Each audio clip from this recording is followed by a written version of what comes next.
যে আমি আৰম্ভ কৰিম ক্লাছ 9 মেথছৰ ৰিভিজন 1ৰ কুৱেশ্যন নম্বৰ 10 সৰল কৰা কুৱেশ্যন নম্বৰ 9লৈকে আমাৰ কৰাই দিয়া আছিল তো 10 নম্বৰটো হ'ব সৰল কৰিব দিছে যেনেকৈ 1 নম্বৰ এইটো √3 - √2 হোল স্কয়াৰ তো এইটো গম পাইছোঁ যে আমি যদি এইটোক a বুলি কওঁ এইটো যদি আমি b বুলি কওঁ তো ইয়াত এটা আমাৰ সূত্ৰ হৈ আছে a - b হোল স্কয়াৰ এই হিচাপে আমি এই অংককেইটা কৰিব লাগিব ক্লাছ 9 মেথছৰ ৰিভিজন 1ৰ 10ৰ 1 নম্বৰটো হৈছে এইটো √3 - √2 হোল স্কয়াৰ তো আমি যদি সূত্ৰ বিচাৰোঁ তো আমাৰ এইটো সূত্ৰত গৈ আছে a - b হোল স্কয়াৰ ইয়াত আমি কেইটামান সূত্ৰ আমি মনত ৰাখিব লাগিব যেনেকৈ a + b হোল স্কয়াৰ ইয়াৰ সূত্ৰটো হৈছে a স্কয়াৰ + 2ab এই তিনিটা পূৰণ হৈ আছে প্লাছ b স্কয়াৰ 2 নম্বৰ অপেক্ষটো হৈছে a - b হোল স্কয়াৰ ইয়াৰ সূত্ৰটো হৈছে a square - 2ab + b square 3 নম্বৰ অপেক্ষটো হৈছে a + b whole into a - b a square - b square এতিয়া আমি চাব লাগিব আমাৰ যেটো 1 নম্বৰ আছে এইটো কোনটো সূত্ৰত গৈ আছে তে আমি যদি ভালদৰে মন কৰোঁ যে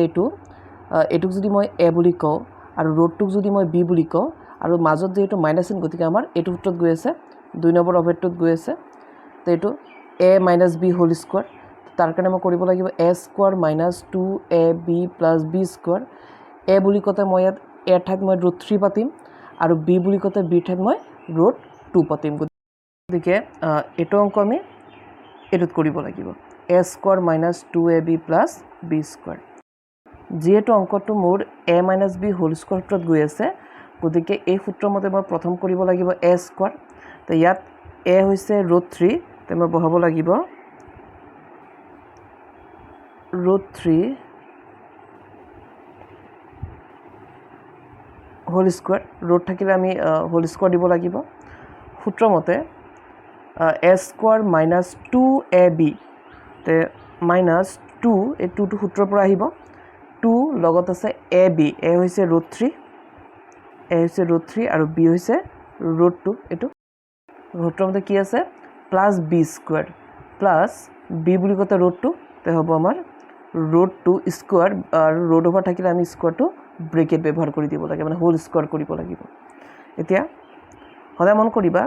যে এনেটো এইটো √3 যদি মই স্কয়াৰ কৰো √9 আৰু √9ৰ বৰ্গমূল কিমান হৈছে 3 হৈ আছে নাইবা আমি এনেকৈ বুজিম যে ৰুট থকা সংখ্যাই যদি স্কয়াৰ পায় কি হয় স্কয়াৰটো আৰু ৰুটটো কাটা যায় থাকিব কিমান অনলি 3 বা যদি আমি নিয়মতে যাও যে √3 স্কয়াৰ কৰিলে √9 আকৌ √9ৰ বৰ্গমূল 3 একে হ'ব ঘূৰিবকে গতিকে এটো বুজিলে হ'ল যে ৰুট থাকিলে কি হয় স্কয়াৰটো আৰু ৰুটটো কাটা যায় থাকিব এটো মাইনাস এটা পূৰণ কৰিম √2 লগত √3 হে পূৰণ হ'ব এটো পূৰণ নহয় গতিকে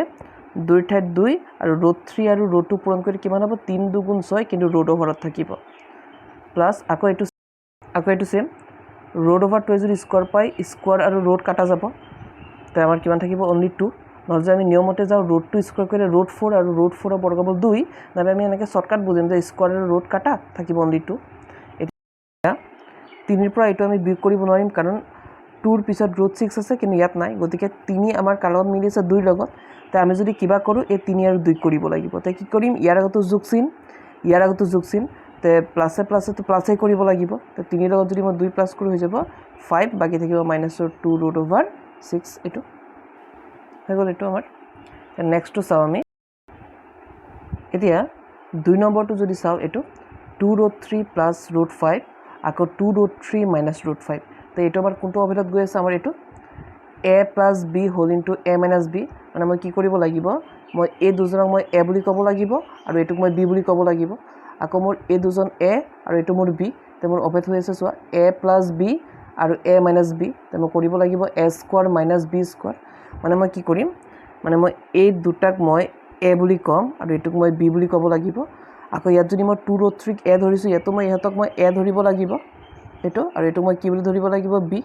মানে এটো দি নিদিবা আৰু মই নি জাস্ট বুজাই আছো যে এই দুটাক মই a বুলি কম এটো মোৰ b আকৌ এই দুটা মোৰ a এটো b তে অবেত কি হ'ব a + b আৰু a - b তে এটো a + b whole into a - b a square - b square এটো a এটো b এটো a এটো b তে মোৰ অবেত হৈ আছে a + b a - b তে এটো সূত্ৰত গৈ আছে A plus B whole into a minus B, তো মই কি কৰিব লাগিব এ স্কোৱাৰ মাইনাছ বি স্কোৱাৰ, এ হৈছে এই দুটা আৰু বি হৈছে এইটো, তো সূত্ৰমতে মই কি কৰিব লাগিব এ স্কোৱাৰ মাইনাছ বি স্কোৱাৰ, তো কৰি যাওঁ এ স্কোৱাৰ, এ মানে হৈছে আমাৰ এইটো 2√3 ওপৰত সূত্ৰমতে এ স্কোৱাৰ আমি স্কোৱাৰ কৰিব লাগিব, এইটো সূত্ৰমতে আছে মাইনাছ চিন আমি মাইনাছ দিব লাগিব, সূত্ৰমতে আছে বি স্কোৱাৰ, তো আমাৰ বি হ'ব √5 ওপৰত দিব লাগিব হোল স্কোৱাৰ, কাৰণ ৰুট ওভাৰ থাকিলে আমি হোল স্কোৱাৰ দিব লাগে। এতিয়া কি কৰিম এই স্কোৱাৰটো ইয়াৰ ভিতৰৰ আটাইকেইটাই পাব, মানে স্কোৱাৰটো 2ও পাই আছে, স্কোৱাৰটো √3 পাই আছে, আৰু 2 আৰু √3 মাজত একো নাই মানে পূৰণ আছে, মানে ইয়াত দুটা পূৰণ হৈ আছে। এতিয়া এই স্কোৱাৰটো দুইটাই পাব, 2a স্কোৱাৰ পেলাই কিমান হ'ব 2 × 2 = 4, ইয়াত একো নাই মানে পূৰণ আছে। আকৌ √3 স্কোৱাৰ পেলাই মই তাত কৈছিলোঁ যে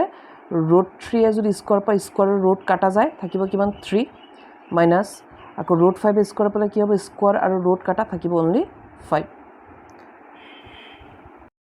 আৰু এবাৰ কওঁ যে 2a স্কোৱাৰ পেলাই হ'ব 2 × 2 = 4, ইয়াত মাজত পূৰণ আছে, √3 যদি স্কোৱাৰ পায় কেনেকৈ হ'ব এই ৰুটটো নাইকিয়া হৈ যাব, বা যদি আমি এনেকৈ বুজিব পাৰোঁ যে √3 স্কোৱাৰৰ পৰা √9 আৰু √9ৰ বৰ্গমূল 3, তাতকৈ এইটোৱে আমাৰ বেষ্ট হয় যে √3 স্কোৱাৰ পৰা স্কোৱাৰ আৰু ৰুট কাটা থাকিব অনলি 3, মাইনাছৰ ঠাইত মাইনাছ, আকৌ √5 স্কোৱাৰ পৰা স্কোৱাৰ আৰু ৰুট কাটা থাকিব 5, কিমান হ'ব 4 × 3 = 12, এইফালে আছে -5, এই দুটা বিয়োগ কৰিব লাগিব, 12ৰ পৰা 5 গুচি গ'লে 7, এইটো